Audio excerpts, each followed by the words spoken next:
Hello dear students. Today's video is about correct usage of will be and would be.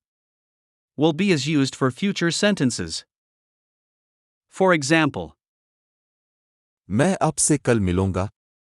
I will be meeting you tomorrow. मैं आपको कल बताऊंगा. I will be telling you tomorrow. So with will be, we use first form of verb plus ing. Would be, को हम कोई काम हो रहा होगा आपको पता नहीं. आप just assume. कर रहे हो. मिसाल के तौर पर वो सो रहा होगा. He would be sleeping. वो पढ़ रहे होंगे. They would be studying.